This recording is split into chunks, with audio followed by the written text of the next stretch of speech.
Hi, hello everyone. Good evening. Welcome to the 29th chapter of our English class. And anyway, we know today we're on 26th of December, but Merry Christmas, everyone, and have a prosperous year ahead. We know that we all had a difficult time in 2020, but let's hope for a better year ahead. Be happy, stay cool, and be positive. There was a seminar conducted by a man, and he held a $20 bill, and there were 200 viewers on that seminar. And he asked, "Who needs this $20?" Everyone just raised their hand. After that, he just crumpled that note, and again he asked, "Do you want this again?" Still, the people held hands up. Yes, we need it. Later on, he just put the $20 on the floor and he started stamping on that. Still, he asked, "Do you want this?" Still, all the 200 people held their hands up and said, "Yes, we need this," because the money is valuable for everyone. Likewise, in our life, we will feel worthless, we will be pulled down by others, we will feel a lot of negativities around, but don't forget, still you are worth. Once when you find your worth in your life, you are going to be unstoppable. So I wish you make reading a part of your life. Be positive. Come forward in your life. Whatever things are worrying you, just push it away and be positive. Once again, welcome to our 29th chapter of English Club. And now I am handovering it to my co-host Sanish. Thank you, Shabida. It is always amazing to have you here and that energy to start with. Let me quickly share my screen to give you a more introduction about eBookery. I hope you all can see my screen. Yeah. Yeah,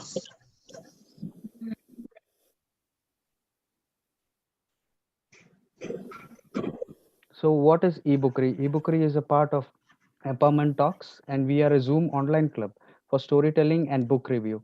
We present a platform to all the authors and reviewers to come in and give their perspectives about the book. This is the team behind eBookery. It was founded by Faisal Ibrahim and Mr. Anil Thomas. And this is the crew members which we have, who is running the show every week. You would be wondering why Shamida and me are not there in the poster, but well, there's a reason for it because the other six might feel a little, you know, not comfortable having two good-looking people over there. Jokes apart, let's we go to the next slide. We have amazing authors and coaches and people from all walks of life sharing their perspectives about many of the amazing and well best-selling books in the world. We started off with Sarita and Vamsi, who introduced the books The Business of 21st Century and Zahir. Later, we had a lot of books being reviewed by a lot of coaches and many influential people. We had covered 28 episodes and now we are on the 29th episode. Let me just give you a brief about the agenda for today. So we had the networking all set up. Now the storytelling is done. Now we are going into the speaker introduction and the first speaker will be introduced by Mr. Anil Thomas. So, without wasting more time, let me call upon Anil Thomas to introduce the first speaker of the day. Over to you, Anil. thank you, Sanish, and thank you, Shamida. Very good evening, ladies and gentlemen. Great to see you all again. Wish you a very, very happy Christmas and a new year in advance. My name is Anil Thomas, as he has said. I'm a part of eBookery team. I'm so happy to have the opportunity to introduce two guest speakers today. My guest first speaker for this week is Vinay Kanjan. Who is Vinay Kanjan? He's an author. His books include Sportivity, Lessons from the Playground, and The Madness Starts at Nine. Three books is in his list. Innovation Capital. Vinay has helped many corporates and agencies to position their brands in a more interesting manner, and he has contributed greatly with the brand strategy. He's an engineer by qualification, I think author by DNA. Tu Hai Mere Sunday is a movie on five friends. When their Sunday soccer game on the beach is cancelled, five friends set out to find out another place to play in the noisy, crowded city of Mumbai. Apparently, this movie is made on Vinay Kanyan's life story. Friends, help me in welcoming Vinay Kanyan onto eBookery platform. Thank you. Should I start, Anil? Yes, please, sir. Please, sir. Just to confirm, how much time do I have so that I can time my talk accordingly? 20 Yeah, It's minutes. we have 6:47 by my watch. 20 minutes. Sir. Okay. So firstly, a very warm good evening to everyone who's tuned in from, I think, many places across the world. It's wonderful to see book lovers gathered, even though it's a holiday and holiday evenings, people generally do other stuff. It's nice for an author to see so many book lovers in one place. And I will try and make it completely worth your time. Uh, let me I have a very short presentation, and the reason I carry this presentation is because other than being an author, I am also a trainer, and it is very important for me that you remember what I say. There is retention and comprehension of what I say. So I have carried these slides more as a support for you to enjoy the experience a lot more. Okay, with that being said, let me just share my screen. Is everybody seeing this? Please, yeah. Is everybody seeing this? Yes, yes, we can. Everybody can see this? Super. Okay. Okay, yes. So every book, the work of every author, whatever he writes or whatever she writes, is at the end of the day, every book is a sort of an autobiography. It traces a personal journey, and especially a personal journey when it comes to that person's thought process. So before I get into sportivity, I'll just spend 2 minutes on what is it that makes me write books and what are the kinds of books that I write and the kind of work that I do, because all of it is intertwined. So my one of the statements which really had a strong influence on my thought process was something which Edward de Bono said, I think 40 years ago, and he said this very beautiful thing, very simplistic at one level and extremely deep at the other. Have you ever thought about the way you think? Have you ever thought about the way you think? And it's interesting. You should actually have a thinking catalog, a thinking diary. You should look at your thinking approaches when it comes to solving the various problems of your life. What you will realize is many a times you're frankly on autopilot. You're on autopilot. So that raised a question in my mind, and I set out on my journey. Whenever you look at thinking, the first visual metaphor which comes to your mind now is Rodin's thinker. The whole process of thinking, thanks to many factors, our culture, our educational system, and all of that, the image which strikes you the most is Rodin's thinker. And it's an extremely arresting and powerful image. It's very nice because at that time when Rodin made this sculpture, there were very few sculptures which were dedicated to the process of thinking. Most of the sculptures, as you'll know, are about celebrating battle or other kind of activities. Here is something which is actually celebrating thinking. However, that being said, what's interesting is look at this man's posture. It does not seem like he's enjoying the process, right? It seems laborious, tiresome. To use a Bollywood expression, लगता है कि इसके दिमाग का दही हो रहा है, right? It seems intimidating. And why is that? That comes with the problems of that we have with thinking. And there are three which I have listed. We have built a culture around thinking which is associated with hard work. You have to get down. Let's get serious. Stop fooling around. Let's think this through. So thinking is always associated with solemnity and seriousness in our culture, right? The second is all our education systems, and I am somebody who's been excessively educated, and then I've spent times hiring people at various colleges as well. I can say this for a fact that most of our education systems focus on what to think rather than how to think, which is why we have this cramming mentality. Mug and vomit it out on your answer paper, right? It's an examination mentality which is there. And that brings us to the third point. We have an accent on answers, not on asking questions.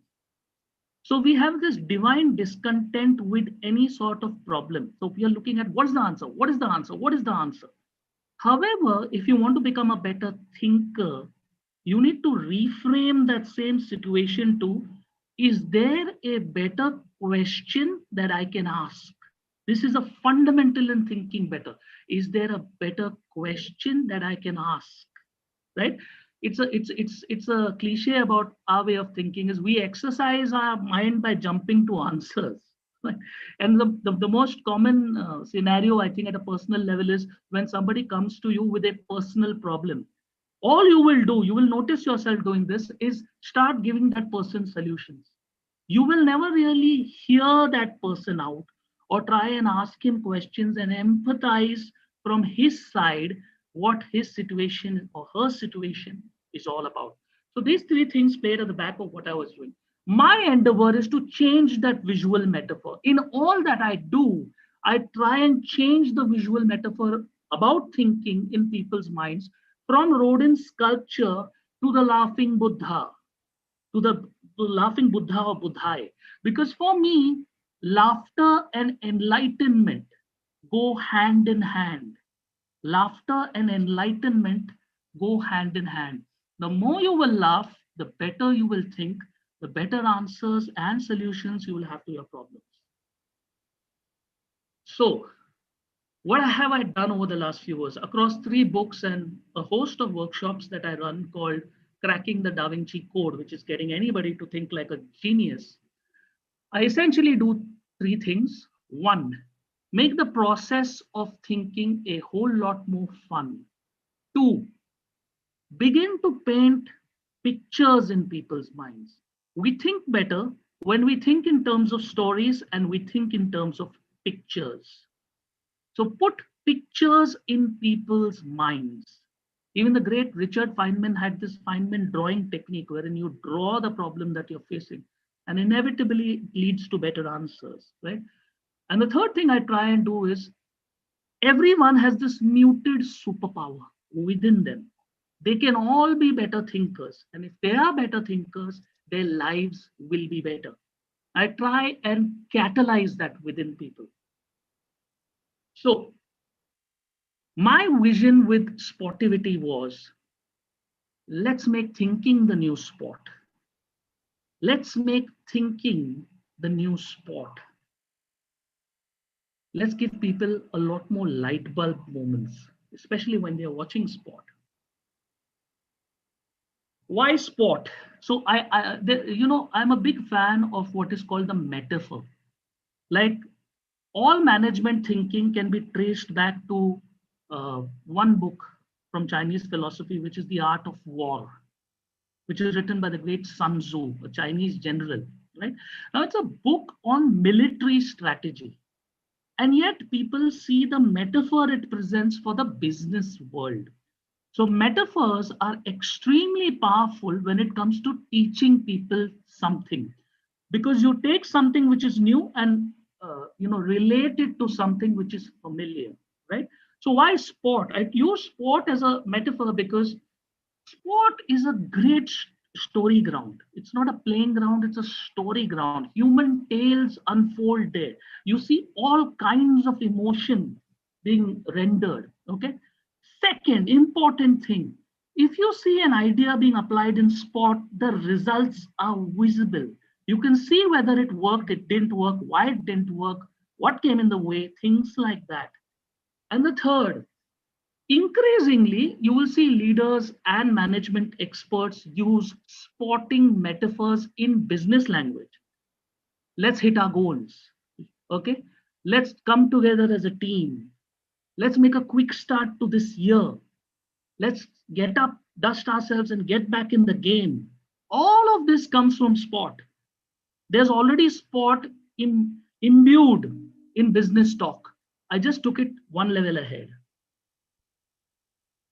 Any talk on creativity, excuse me, any talk on creativity, on any subject on creativity, I'm a big fan of putting a structure to it. So for this, I'm having a 3T structure because sport is a vast arena. How do you get sport to influence thinking? I had to break it down. I broke it into 3Ts. The first T is tale, the story. The second T is tool. So what's the tool which is hiding behind the story? And the third T is the takeaway. How do I apply it? Do I see manifestations of this in everyday life, in business life, so on? So Sportivity was written using this 3T structure. It covers about 10 techniques in thinking. I'm going to take you through two. They are fairly illustrative of what the book is like. So let me begin with the first tale. So I grew up in Mumbai in the mid 80s. And in the mid 80s, as I was scouting the Times of India, legend began to emerge about a boy who never got out on the cricket pitch. And apparently his coach used to tell people to come from half pitch and chuck the ball at him. And he used to reply with a dead straight bat. This boy's technique was impeccable. He kind of destroyed the careers of many bowlers at school level. And if you are a Mumbaikar, I think you surely know who I'm talking about. Sachin Tendulkar. There's a lovely picture of Ramakant Achrekar looking on, seeing his ward at play. But the one thing which struck me about Sachin, what made him so formidable, is the fact that in all his interviews, he used to always say, my heroes are Mr. Gavaskar and Mr. Richards. Mr. Gavaskar and Mr. Richards, right? And what struck me even then was they were the two extremes of a continuum. Sunil Gavaskar was the man with unflappable temperament, sublime technique, infinite bags of patience. Viv Richards was the out and out destroyer of bowling. Okay, he was probably the most aggressive player the game has ever seen. And right from early on, whether consciously or unconsciously, Sachin Tendulkar was an amalgamation of both these extremes. He had the technique of Gavaskar and he had the aggressive intent of Vivian Richards. That is the Sachin story. That's what made him what he is. He borrowed the best of both worlds. And that brought me to my first thinking technique, which is the power of combinations. Now, today's day and time, I like to call this juxtaposition. It's a beautiful word, juxtaposition. Okay, you could also call it mashups. It's bringing different things together. And in Sportivity, I have always tried to look at everything in a lighter vein. So every chapter begins with what I call a sporty verse.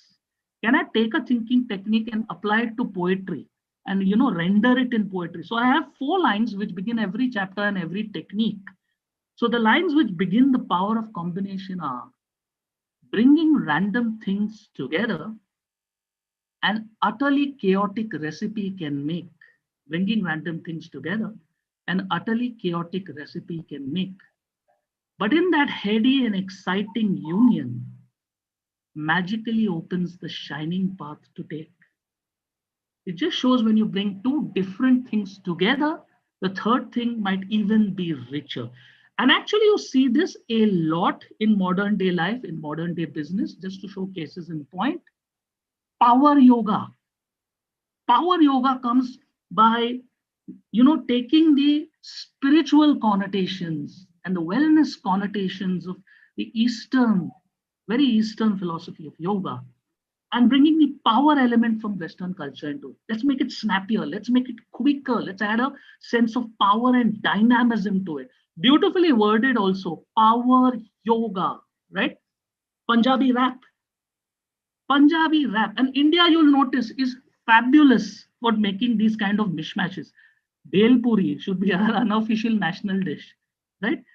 It is beautiful for bringing these things together. And on the subject of food, you have Desi Chinese. Where else will you have Desi Chinese? And India has a whole brand of Chinese, which is very different and very tasty on its own on its own accord. And people who eat Indian Chinese find eating actual Chinese a lot more difficult because it's bland. It's not suited to our palate. Right? So that's the technique. And in every chapter, I also do a little exercise, which because my whole aim was to improve the reader's thought process at the end of every chapter by a little incremental step. So if you were to, let's call it a practice warm up. Okay, so design a coffee shop by combining it with the concept of a typical soap opera. On the face of it, it sounds ridiculous. But if you give it time, your mind is a fantastic connect the dots machine. So you'll say, okay, soap opera means serialized, means you have to come there every day. So what can I do at my coffee shop so that people return every single day? Second is, suppose it's a reality show, then people get voted out, right? So can some customers be voted out? Can some dishes be voted out? That's an interesting thought, right? Third is, what if everything was over dramatized? If you see the typical Indian soap opera, everything is over dramatized.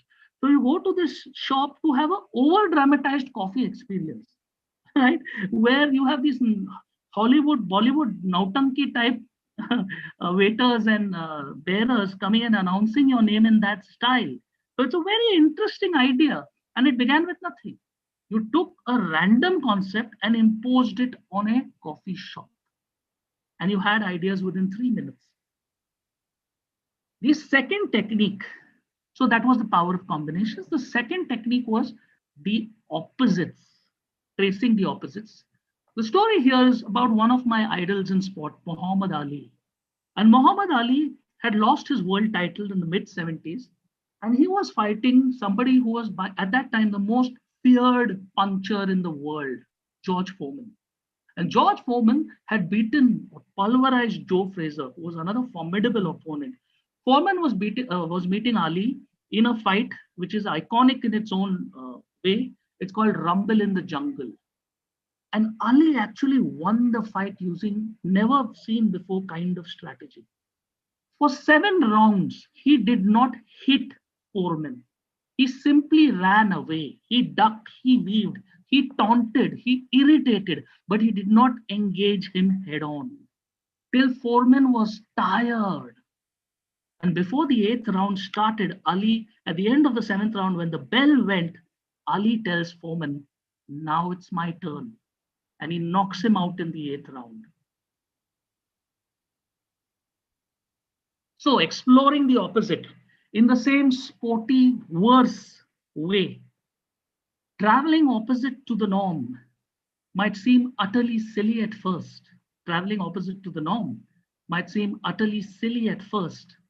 But then ideas rush in thick and fast to quench one's cerebral thirst.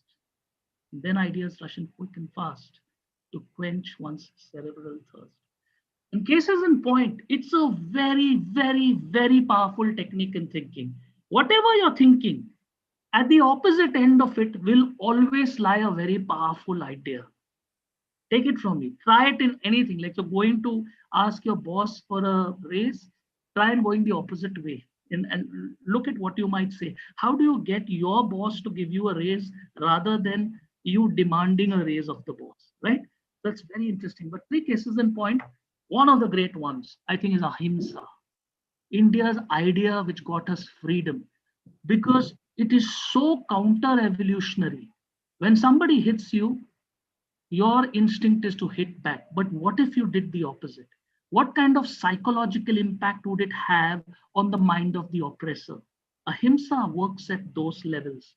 The second one that I thought of is the 2 W's of startups, which is WhatsApp.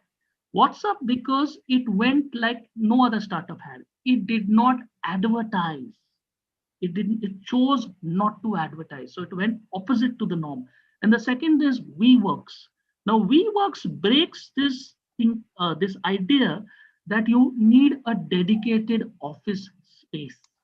It's a big thing. It broke that and it said, if you share office spaces, it's not just economies of cost. You might also get beautiful rub-offs of engaging with a different kind of people, bringing a vibrancy and vitality to your culture as well. And the third one is from real life, which is you see in many romantic rom-coms. You'll see one of the partners playing this hard to get strategy, even if they are interested in their opposite partner. They will try and go push them away more so that they come towards you even with more attraction. So it's a very important, it's a very nice manifestation of the opposites thinking approach. And just to contextualize the same coffee shop example. Now, if I were to take that same coffee shop and design it using the opposites technique, think of everything which happens in a coffee shop and then think the opposite of that. For instance, you have to go to a coffee shop. But what if the coffee shop came to you? What if it was a mobile coffee shop? So that's one idea in itself. They give you their menu. But what if you could prepare your coffee at the shop? That is a different idea, which many people are exploring these days. You go to coffee shops for conversation. But what if the coffee shop celebrated silence? You might find that many professionals actually would pay to have 1 or 2 hours windows of silence to do their work better, right? So with the same technique, with the same problem, which is let me design a new coffee shop, with 2 different techniques, you get entirely different answers. You get entirely different concepts. And that is the beauty and magic of thinking. We have to look at it as a game. So the last thing I want to leave you with is, so how do you develop a sportivity mindset?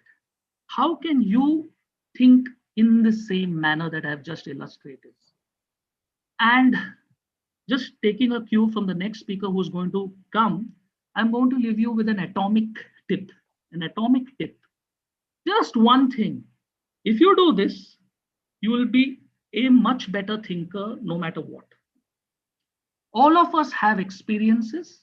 So what do I mean by experience? You might watch a movie, or you might see a cricket or a tennis or a football match, or you might actually go somewhere. The point with that is, after we have the experience, we tend to completely forget about it, right? We forget about it, we move on. My last tip to you is, don't do that. Pause and reflect. Pause and reflect. Once you have, let me bring it back to the sporting term. So if you see India, suppose they win the match against Australia, don't just finish watching the match and go and do whatever it is that you were supposed to do that day. Take 2 minutes out, 3 minutes out and think, what is it that they did differently this time which gave them victory, right? What was it which was different? What sticks in your mind about what just happened? The moment you develop this attitude, you will not just become a better thinker, you will become a better storyteller, because you'll see stories everywhere.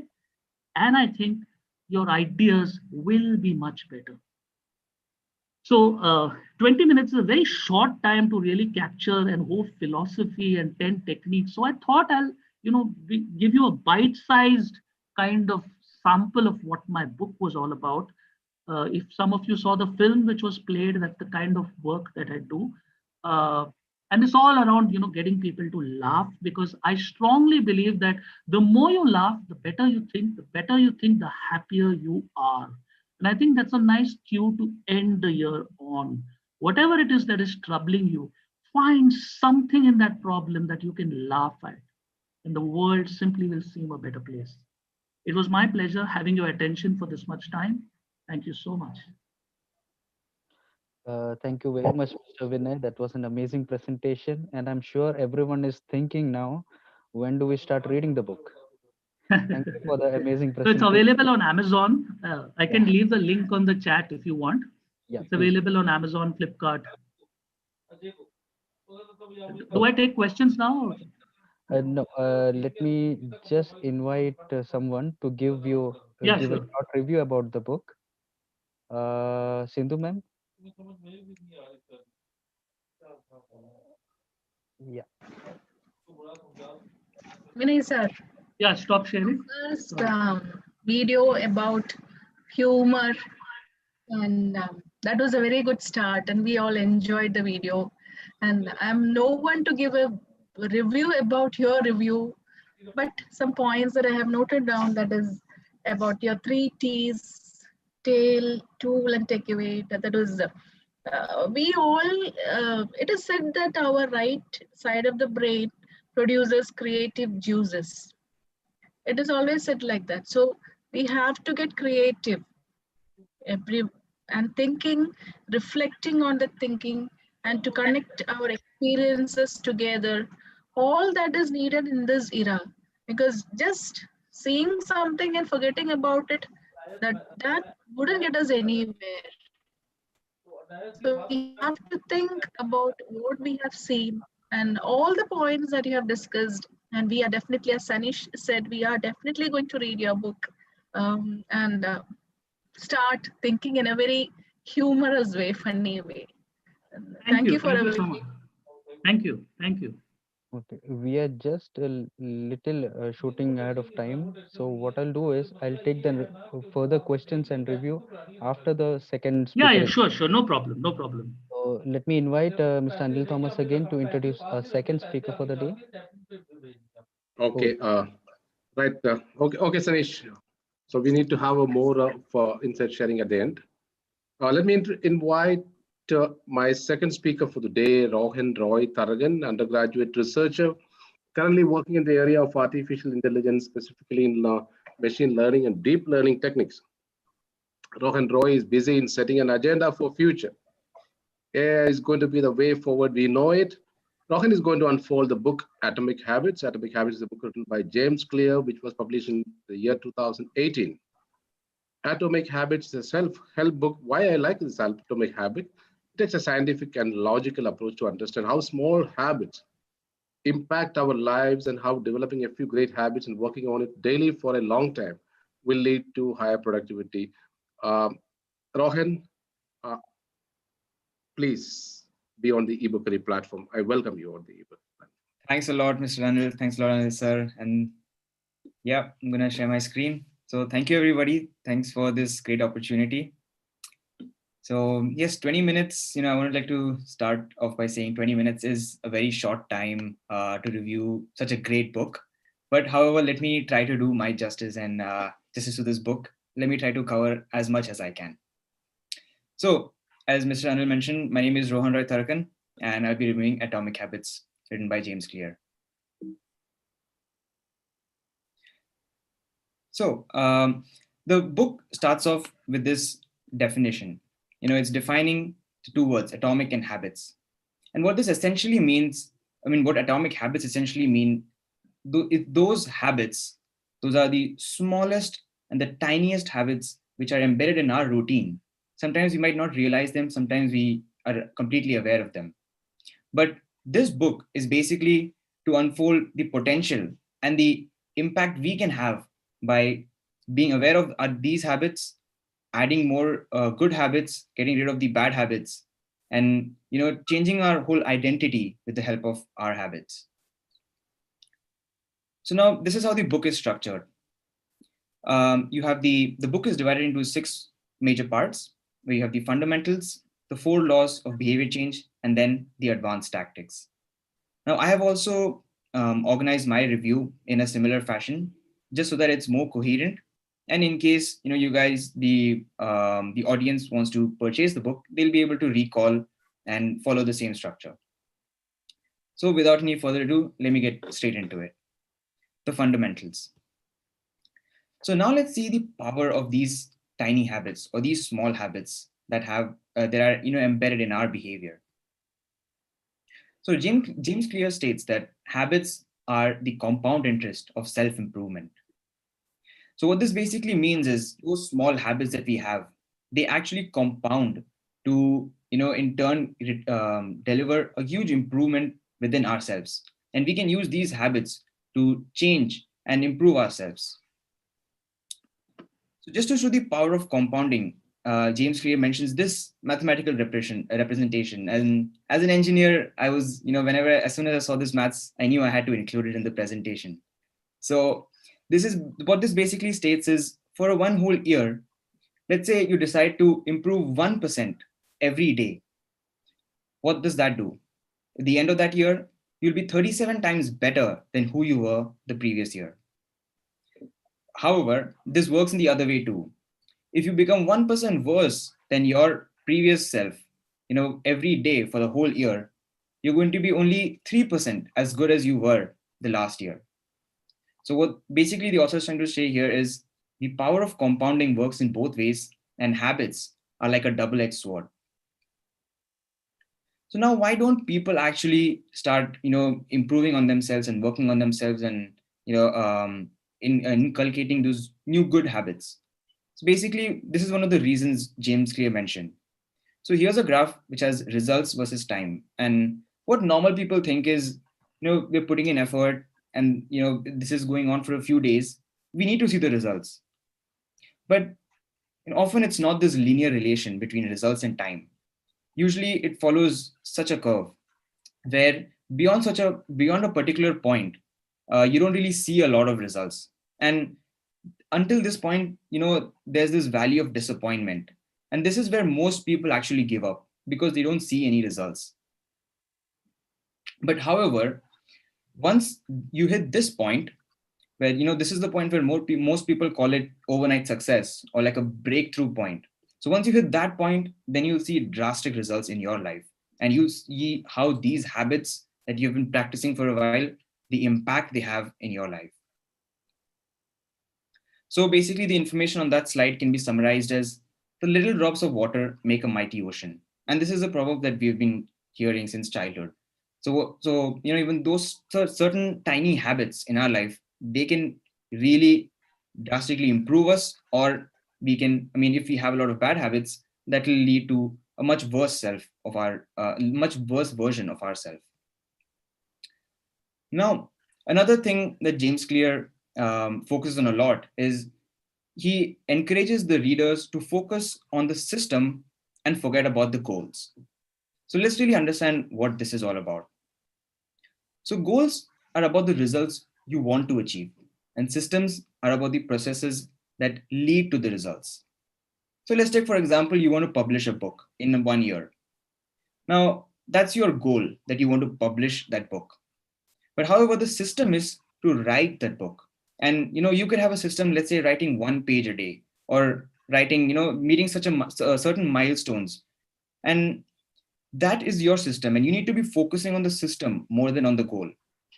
A famous head coach once said, in order to improve the team, you can't win by looking at the scoreboard throughout and seeing that your team will improve.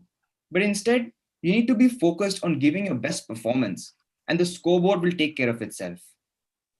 So this is what James Clear is trying to mention. Now, there are a few problems when you focus too much on the goals and not enough on the systems. And let's see what these problems are. Now, it might not be a surprise when winners and the losers have the same goals. So let's say there are two people who are trying to publish a book with the same deadline of 1 year. One might be successful and one might not. Now, what's the difference here? It's not the goals. They had the same goals, but it's about the system they had. One might be more consistent and might be writing a page a day, or he has his own system which is giving him the result. But however, the other one might not have the system. So it's the system that differentiates one person from another and not the goals. Now, achieving a goal is only a momentary change. Now, let's say you've published the book, yeah? Now, after publishing the book, you don't need to stop right there. You need to continue it. So I'll take another example to show, talk about the second point. Let's say you decided to clean your house, and one fine day, you took around 2 hours to clean the whole house. Now, if you don't continue to maintain that cleanliness, if you don't continue to keep it the way how it is, but you fall back to your old habits by dirtying it, then you're gonna again have to clean the house. So achieving a goal is not just a momentary change, but it's like a lifestyle you need to follow. Now, goals restrict your happiness. Now I'm coming back to the same example of writing the book. Let's say you have the deadline, and now you put aside a lot of your activities that give you happiness. Let's say it might be going to parties or watching movies. Now you keep saying, okay, I'm going to do all of this after I publish the book, and you stop doing. So what does this happen? You're restricting your happiness to your goal. So It's either you write a book and then do all of this, or if you fail to write the book, then you'll be disappointed. And this is not how it should be. Instead, you should enjoy the journey of writing the book and finding happiness, and just the whole process should be fun. And the last point is goals are at odds with long-term progress. So coming back to the same example, now once you've published a book, now that's you've hit your goal, right? Now you don't want to stop there. You need to have the same consistency and the same system that you have. You need to continue writing the books so that you can publish more books in the future. Now let's talk about habits and identity and how they work hand in hand. So James Clear says that a change occurs at 3 different levels. One is the outcome, the process, and the identity. In our example, the outcome would be publishing the book, process is writing the book, and identity is seeing yourself as a writer or an author. Unfortunately, most people follow a outcome-based habit. Now, what does this mean? Now, let's say you want to publish the book and you say, okay, because I need to publish a book, I'm going to write. And because I write, I will call myself a writer. But that's not how it should be. So James Clear argues that you should call yourself a writer first, and then write the book, follow your system of writing 1 page a day or however it is. And eventually the outcomes, you will get the outcomes, which is to publish the book or even more. Now, there is a 2-step process to changing your identity, because identities matter a lot and they can really determine your outcome. So what are these 2 steps? Deciding the type of person you want to be and proving it to yourself with small wins.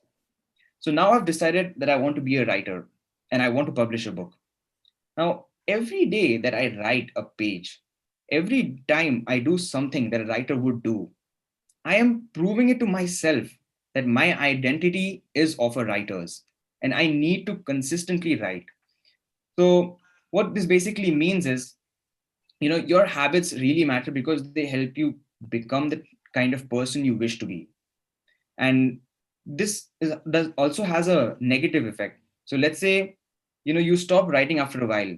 Now you're kind of telling yourself that you're no longer a writer, right? You're proving it to yourself that you're not. And that really affects the level of motivation you can reach. Because once you have an identity of a writer, it's much easier for you to write. And writing doesn't become a task, but instead it's something you just like to do and you have to do. Now, why your brain builds habits? So there's this famous experiment mentioned in the book. So it's conducted in 1898 by a psychologist named Edward Thorndike. So what this psychologist does is he has designed this box called a puzzle box, and he places a cat inside it. Now the cat can see that there is a reward outside, but the cat needs to find its own way to get out of the box. And there are some mini tasks like, pushing a button or pulling a lever. And what the results from this experiment is basically the first few times when the cat is placed in the box, the cat takes some time to find out what's going on, what are the different things, and how to get out. But once this process is repeated multiple times, the cat is able to quickly find out how to get out of the box because it remembers. So habits are very similar to this. The first few times when you're doing something new, you're really careful and you're exploring and understanding how things are. But once it becomes automatic, you don't really think about it. Once it becomes a habit, you're just automated in that flow and you're just going to do the habit without thinking much. So habit formation is incredibly useful because the conscious mind is the bottleneck of the brain. You don't want to be constantly thinking about something. Now, let me take an example. Let's say when you're a kid and you first start brushing your teeth, you're very curious about, what this is and how are the different ways you can brush your teeth. But now, whenever we go to brush our teeth, we're not that curious and interested. We're just doing it because it's a part of our routine. So similarly, you need to make habits in such an automated way that you don't constantly keep thinking about what you're doing, but it just becomes a part of your routine. So now the rest of the book is based on these 4 simple steps of building better habits. This is James Clear calls this the habit loop. So the first step is the cue, the craving, the response, and the reward. So I'm going to show 2 examples from the book. And please feel free to read. So now the following part of the book, the next 4 parts, are basically the 4 laws of behavior change, which are revolving around 4 of these simple steps of building new habits. Now, the cue and the craving phase are usually associated with the problem phase, while the response and the reward are associated with the solution phase. Now let's go ahead into the 4 laws of behavior change. So the 4 laws are making it obvious, making it attractive, making it easy, and make it satisfying. Now these are for creating a new good habit. However, if you want to break an old habit, it's the exact opposite of it. Now we're going to discuss in detail about these 4 laws of behavior change. The first law, making it obvious. Now, when you're building a new habit, you need to first start building a new habit, right? You need some sort of cues or some sort of visual cues or some cues in other forms where you can just start doing the habit and you are reminded that you have this certain habit that you want to build, or you have certain reminders basically. There are multiple ways the author discusses. One is the habit scorecard, which is basically writing down all the list of habits that you currently perform in your routine, and you can add the habits which you want to develop and the ones you want to remove. Now, you can also add visual cues by writing down the goals and the habits that you want to develop and sticking them on a wall or somewhere that you're sure that you're going to see every day. So what this does is it, in a way, reminds you of what you want to develop. You can also use other techniques like implementation intentions and habit stacking, where basically you associate a habit with a given time or a location, or you associate your current habit with a new habit, or a new habit with a current habit that you already have. And the opposite is to just reduce exposure. So let's say you want to stop watching television so much. Then instead of leaving the remote on the couch, you might want to take it and place it somewhere else where it's not so easy to get. Now, second law, making it attractive. Now, you want to make these habits very attractive because the thing is, the good habits usually have a delayed rewards, while the bad habits have an instant reward. That's why people don't, whenever you're very stressed, you feel like smoking because it's an instant reward. But however, if you want to write a book or publish a book, you will have some reward, but it's just that there's a long waiting time. So people get demotivated by that. And how do you keep the motivation, or how do you keep repeating this habit? It's by using certain techniques, maybe temptation bundling. This is where you pair a habit you want to do with a habit you need to do.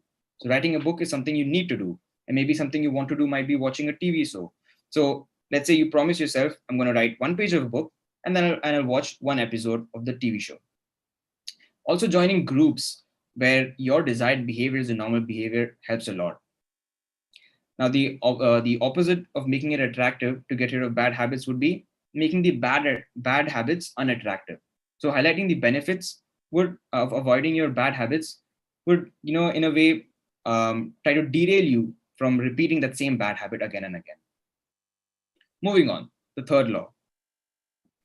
Now you want to make your the good habits very easy because, like I mentioned, the good habits actually take some effort to build in because of the delayed rewards.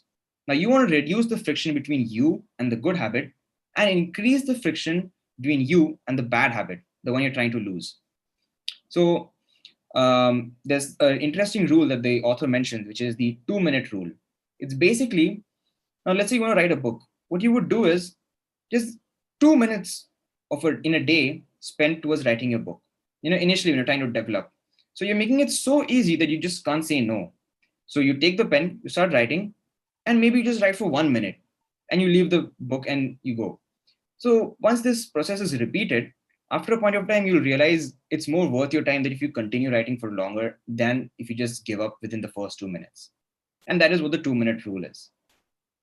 The inversion of this, the opposite would be, let's say you're trying to get rid of, your habit of watching television. What you would do is remove the batteries from the TV remote and place them in another room. And then you can place your remote in another place. So now if you want to watch a television, you need to walk all around and assemble the remote and then watch it. Hence, this creates more friction between you and the bad habit. So now you want to be like person B here, that the habit is so easy that you have the motivation for it and you're consistently repeating it. Now, the fourth law, making it satisfying. So the first three laws basically are tell you how to start a new habit. However, the fourth law tells you how to keep repeating the habit and making it a part of your identity. So you need to give yourself some reinforcement. There are multiple techniques that are used. Maybe using a habit tracker where you use a calendar, and every time you write a page of your book, you're going to mark an X. So now you have that streak, and you'll be pressurized to continue that streak. Now, let's say that doesn't happen. And what you could do, let's say you miss a day. There's a rule called never miss twice. Now, even if I've missed it one day, I'm going to make sure that I don't miss it the next day, right? Because you need more votes towards, your positive identity that you're trying to develop than the negative one. So you make it a point to never miss twice. And for the other to how to get rid of bad habits, you could have an accountability partner or a habit contract, which is basically a way, you could in a small way punish yourself if you repeat your bad habits, the ones you're trying to lose. So this is a simple example of a habit tracker where you're tracking each day and making sure that you're not missing it more than twice. Yeah. So here's a quick summary of the 4 rules: making the cue visible, making the habit attractive, making the steps easier, and creating instant satisfaction. And the opposite of these can be used to get rid of bad habits. Now let's move to the last part, the advanced tactics. Now, once you've started your habit, and now it's become a part of your routine, but you might reach a point where you get bored. So let's take for an example, you start going to the gym. Now, initially you're lifting, let's say 15 kgs. Now, after a point, 15 kgs is going to be very easy for you and you're going to start getting bored. You don't want that to happen. You need to constantly, you need to enter the Goldilocks zone. Let's find out what that is, and I'll explain the rest of the example. So the Goldilocks rule states that humans experience peak motivation when working on tasks that are right on the edge of their current abilities. Not too hard, not too easy, just right. So previously, like I mentioned, now if you're doing 15 kgs easily, you want to start moving it up to, let's say, 18 kgs, because then it's not boring anymore. And you can't directly move to, let's say, 50 kgs from there, because that'll just be too hard and you're going to give up. But you shouldn't stick to just 15, because now you've mastered that. So James Clear states that the greatest threat to success is not failure, but boredom. And this is what you need to avoid. Yeah, reviewing habits and making adjustments. Now, the upsides of habits is, we do things without thinking, right? Now, it's just a part of your identity. You're not thinking and you're not consciously thinking about the technique that you're using. But now this is also a downside in a way, because now you stop paying attention.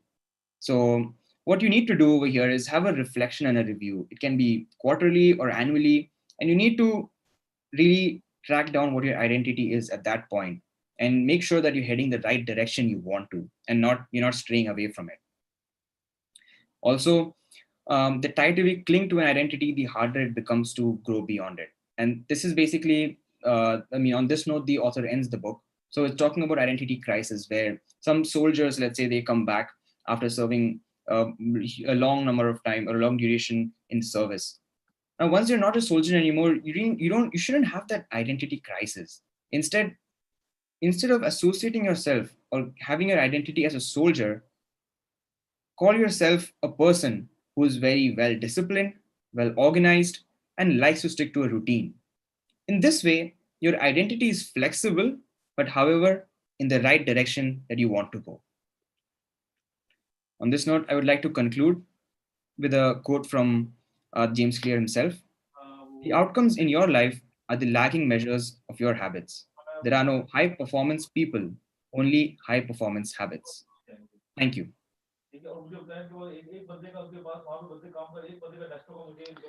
Thank you very much, Rohan.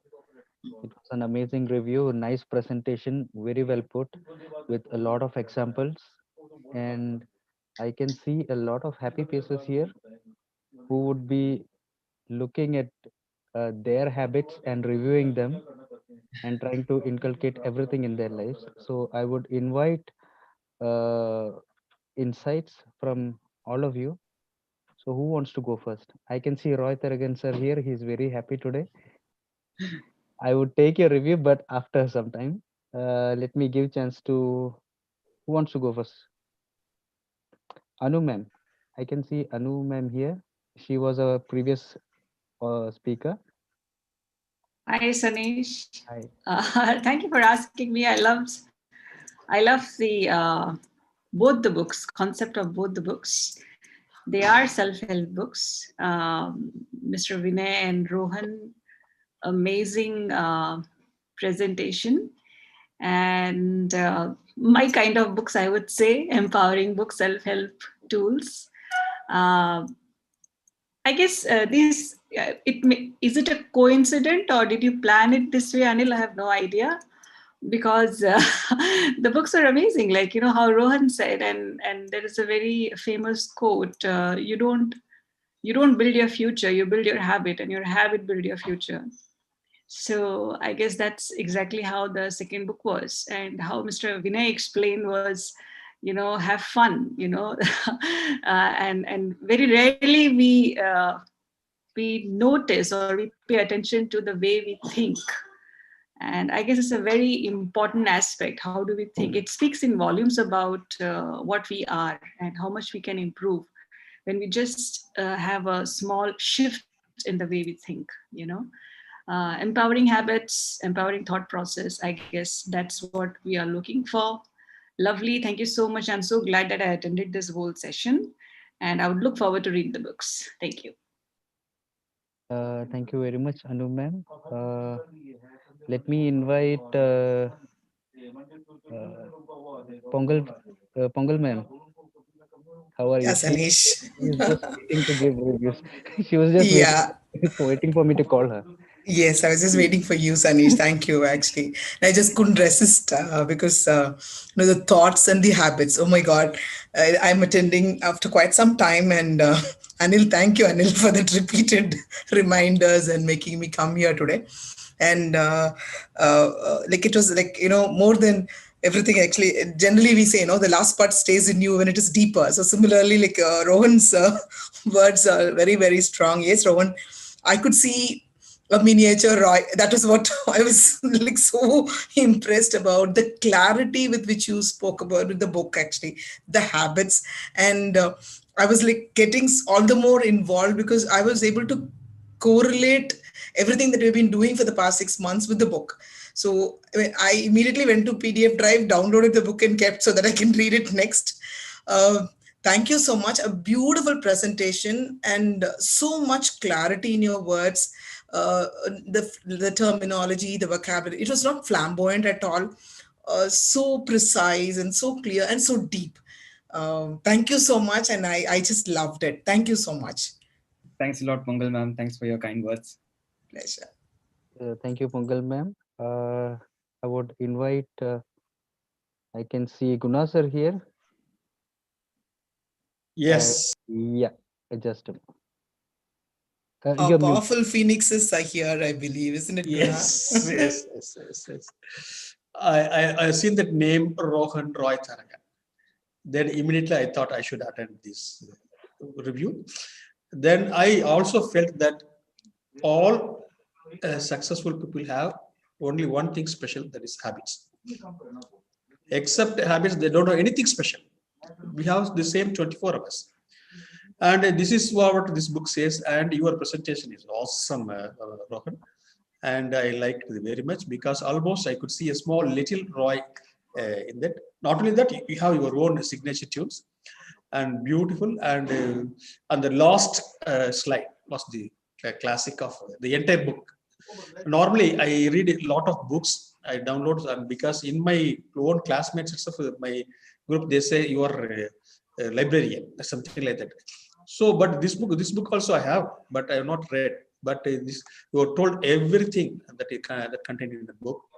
Thank you so much giving for such a clarity on that. I believe that habits are more important than anything. Thank you so much, Rohan. Thank you so much, Roy sir. Thank you so much. Bye. Thanks a lot, Guna sir, thanks for those kind words. And definitely, habits are what differentiate one person from another. Yeah. I would like to call up Ankit. Ankit had a question for the first book review. Yes, Ankit. Hi Vijay. Hello, am I audible? Yeah, you are. Okay, perfect. So Vijay, when you mentioned about Vinay, the Vinay. journey, Vinay. Vinay, yeah. So Vinay, you mentioned about the journey of from being serious to being laughing Buddha, and Yeah. making the journey joyful all through. Generally, people associate enlightenment with being serious. Right, A right, professor who's a PhD and double degree holder and blah blah has to have right, a stern look, specs, and that's the kind of imagination that you would have by default. right, That's right, how you've been trained across. right. So, what is your take on that? Is enlightenment really related to being happy, or is it being serious? It's an interesting question. Actually, it's the subject of a far longer talk, but let me just address few things there. I think that is the kind of trap we have fallen into. That enlightenment has to do with solemnity and seriousness. You might find that some of the greatest scientists in the world ever, like Einstein, Stephen Hawking, Richard Feynman, were extremely famous for their sense of humor. Extremely famous. Einstein's lines, if you Google on any site, you get fantastic lines where he is taking a lighter view of something. My premise comes also from personal experience, because in my work, what I have to do a lot of the times is get people to think uh, along new lines when they have hit a brick wall, right? They are not seeing a solution to a problem, and I am in that room. I'm a thinking catalyst, so I try and get them to. What do I mean by enlightenment there? I don't necessarily mean spiritual enlightenment. I mean enlightenment in terms of ideation, something which suddenly is a moment of epiphany, right? So, in fact, interestingly, in the aha moment, there is a haha always before an aha moment. Okay, there's a beautiful quote by Isaac Asimov, which is the words which herald any path breaking discovery are not eureka, but hey, that's funny. And why is that? It's because if you look at the structure of thought, humor necessarily involves a lateral jump. So your thinking is going along a certain line. When a humorous remark is made, it goes perpendicular, right? It goes perpendicular. Like, for instance, a seminar on time travel, a seminar on advanced time travel will be held 2 weeks ago. When I say that, your thinking is along a certain line, but when the punchline comes, you go like this. So, creativity and humor and innovation and humor are very strongly correlated. In fact, a lot of philosophers have spoken about the value of humor when it comes to even enlightenment, and prominent among them would be Ludwig Wittgenstein. He has actually said that a serious work of philosophy could actually be written which constitutes entirely of jokes. Jokes and humor make us or force us to look at what else can this situation be.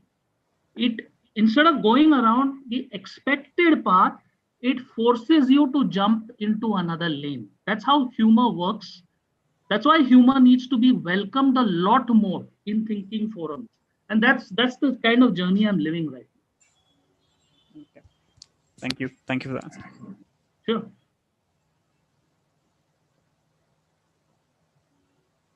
Any other questions?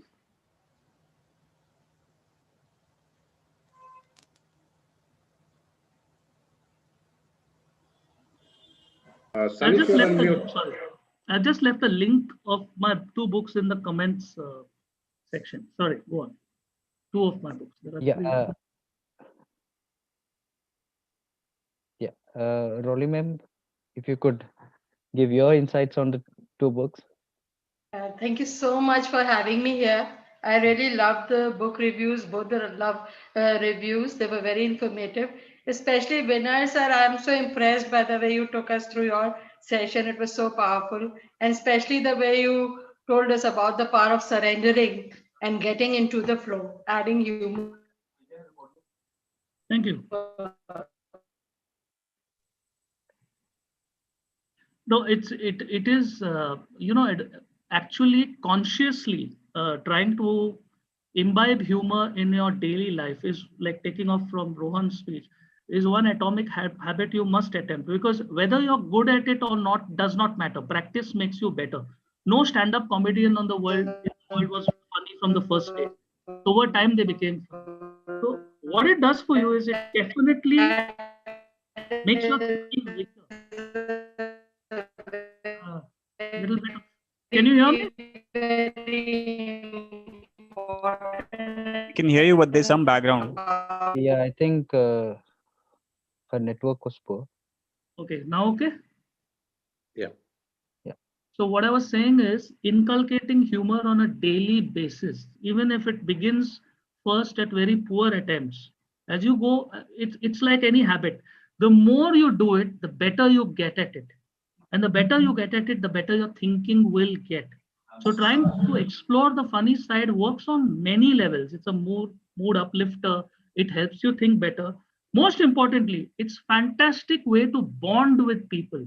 There's this beautiful adage: the shortest distance between two people is a smile, right? And that's great truth in that. No matter where you go in the world, if you are able to make the room smile, they will feel, an umbilical connection, so to speak.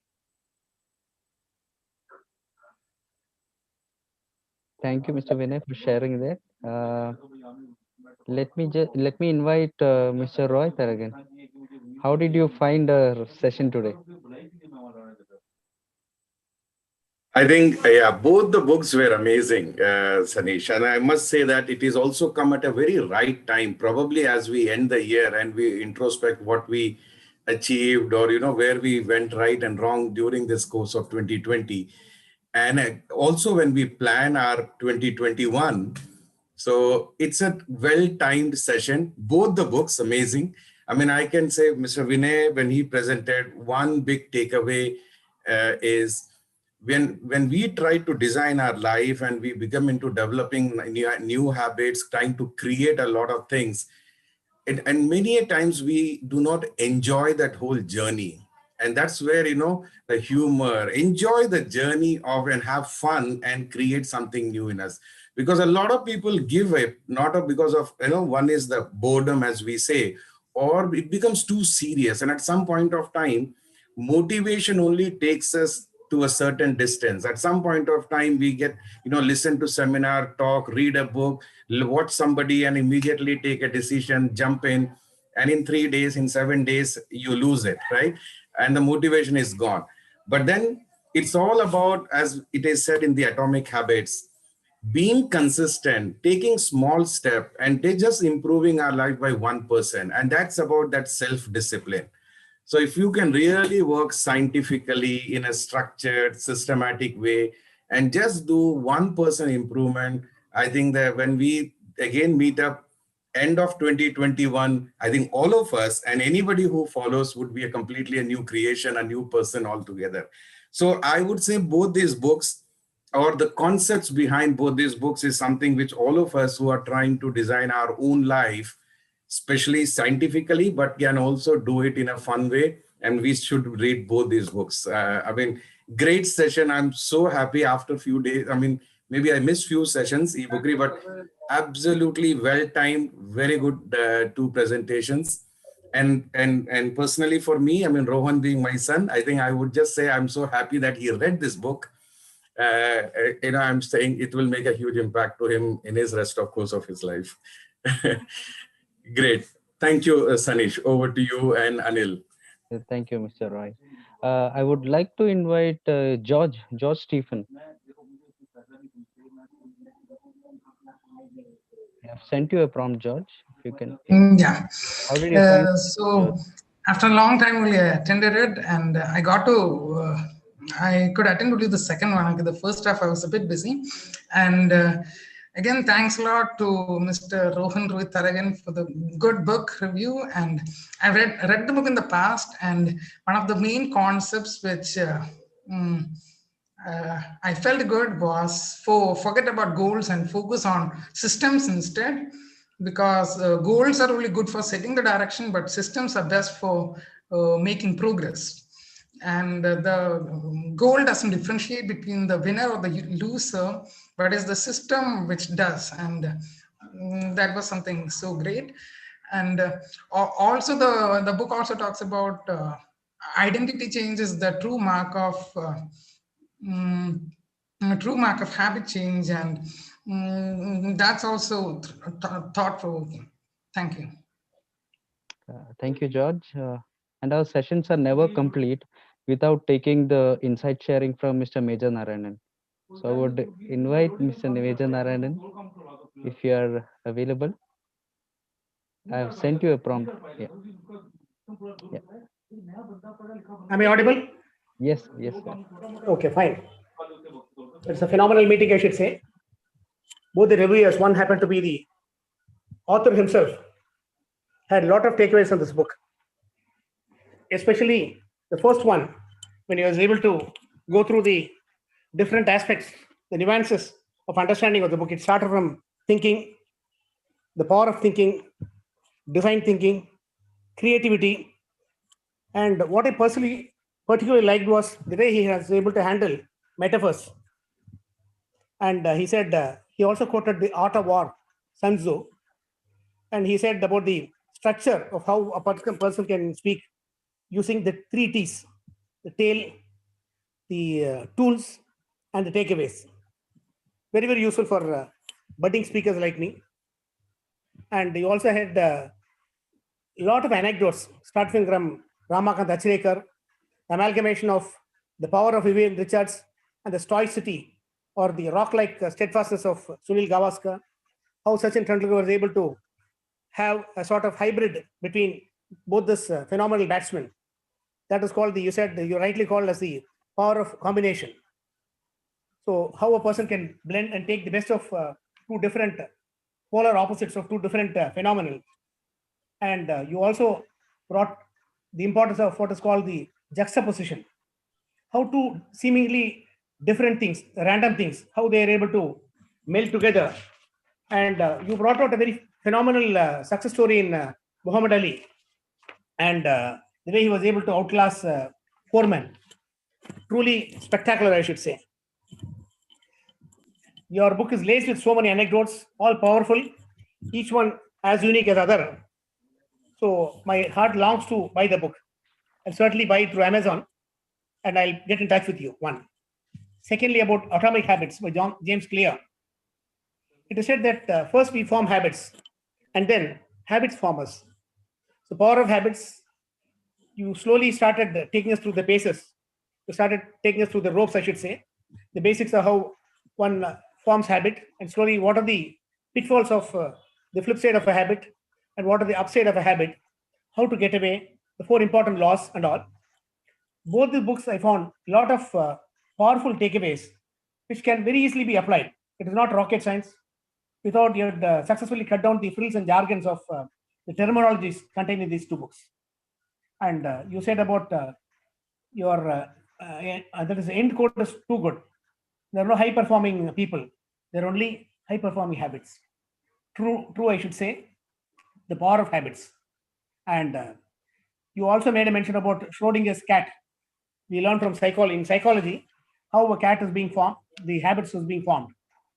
And I truly value both these books and the way that you've been able to review the books and bring out salient features of the book. Make me attend this forum week after week, month after month. So much so that I've become an integral part of this book reading session, book reviewing session, and no session comes to an end without Sanish or Nias so fondly asking me as the last parting speaker. Thank you. I wish you all the very best. Thank you, Major. It is always wonderful to hear from you. Now, before we close up, I would like to invite everyone to inculcate one more habit in their 2021 habit list, to invite more people to eBookery and be a part of our family, so that we promote more people and bring in more people to read and improve their reading habits and their perspectives, to improve their perspectives. And before I officially end this session, I would uh, want to invite Mr. Vinay to share his insight. Like, how was the session? How was the session today? So, firstly, thanks for having me here. It's been such a privilege. It's nice talking to bibliophiles, people who enjoy books. I think books and stories are the building blocks of our civilization, and the more we have sessions like this, the better we all get. Um, I think it was fantastic. It's it's an interesting challenge, doing a book in 20 minutes, because I'm sure Rohan will concur with that, because there is but in many ways I think that is the best part about this session, because it forces you to come to the central theme very quickly, and the central concept of whatever it is that is going to be spoken about very quickly. And I think that as an exercise is fantastic when it comes to conceptual thinking of any sort. Um, I think all the participants have been extremely warm, kind, and gracious in their comments. And a humble thanks from me for all of that. And it was such a pleasure to be here. Let me take the opportunity to wish you all a very happy new year in advance. And let's hope that 2021, we make it a habit to go further than we have previously. Yeah. Thank you, Mr. Vinay. Now I would like to invite Rohan. How did you feel the session is?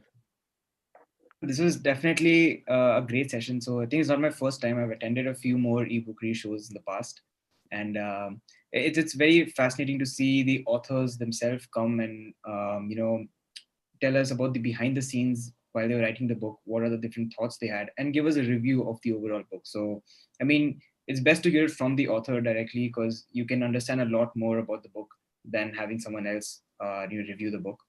So it was a great experience, and also I've learned there's a lot to learn.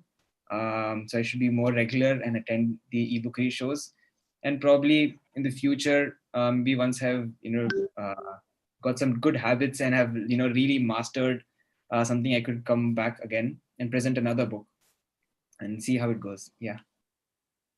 You're always welcome, Rohan. We will surely keep a slot for you available anytime. And to close the year's last session, I would call Ankit to give a vote of thanks to officially close the session. Before Ankit could start his vote of thanks, I will just share my screen again. And we will start our 2021 with two amazing books again, as we had today. We have India, the Next Superpower, and Radical Candor, that will be reviewed on January 2nd, which would be our 30th episode. And over to you, Ankit, for the vote of thanks. Thank you, Sanish. Well, finally, so officially this is the last e-bookery for 2020, but I'm sure that, as Sanish mentioned earlier, these are just small baby steps, and we welcome you in this journey with us, so that we can add more and more people, more book lovers on the show, and spread more knowledge, and that's how we can have a more knowledgeable and a healthy community. So starting with Vinay, thanks so much for coming on the show. I've seen you. You've been attending our earlier sessions also. So it shows good about A, you like people who are reviewing books, and B, it's your own book who you reviewed by yourself. So it gives us more clarity on the motive behind the book and the way it has been written. So who better than the author himself, right? So thank you, Anil and Faisal, for this initiative and getting the authors to do the review. Vinay, you mentioned about the journey, and Rohan took us through the way the journey should be. So I guess both books in a way are connected. It has to be a fruitful journey, a journey with humor and laughter involved in it. And the way the journey should be is what Rohan actually took us through, the atomic habits, that break your journey into small parts, and how you can finally reach your goal by breaking it into small parts. A 37% increase in your ability in 1 year. That's the power of compounding. That's one message that he put across. Thank you, Rohan, for coming across. And so Roy is a known face. It's like Roy being there and Rohan being there. I thought it was a double test for you. One being a first review, and second, father being there, who's going to give you insights probably in person. So thank you for taking up this opportunity, and Roy also for attending this along with him. I guess this is the second father-son duo that we had. Earlier also we had an opportunity to have a father-son duo, and this time again we had this opportunity. So thank you so much. It reminded me of our 5 a.m. rituals, Roy, that both these books, somewhere or the other, we picked up some bits from there. That be consistent in whatever you do, be persistent, and the end result is it's a better version of you if you really stick to the routine and be with the company of good souls like you all. So thank you everybody for attending this show, and again at the close of 2020, I hope 2021 begins with a lot of fortune, health, and good wishes to everyone, and hope to see you again and again and again. Thank you so much. Thank you. Thank you. For the Wish detailed everyone review. all the best. Yes. Happy New Year, everyone. Thank you so much. Thank you so Happy New much. Year. Our session is over. Happy New Year in advance. Yeah. Have a happy New Vinay Year, sir, everyone. Vinay sir, before leaving, I couldn't just resist without saying this. That is, you told about teachers not being very creative and all that. So CBSE now. I would like to defend my teaching friend. I am a teacher, and then I would like to defend it. So am I. Because now. Sorry, so am I. I'm also a teacher. Now I make my living as a teacher. Yes. Sorry, go on. Experiential learning now. It is not the lecture mode now that is going on. Now it is always experiential learning. Just wanted to say that. That is all. No, I was not. I'm looking at the larger mass, basically. Yes. There will always be better places. There always are exceptions to the rule.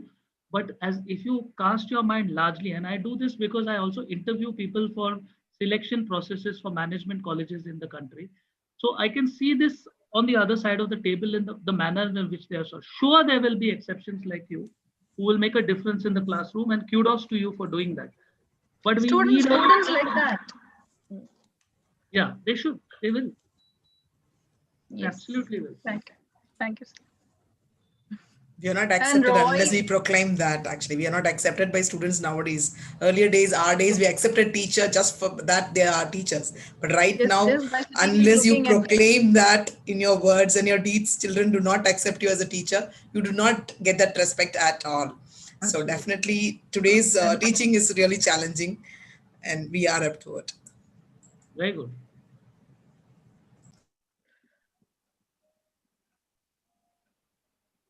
So over to Anil for final comments and closure.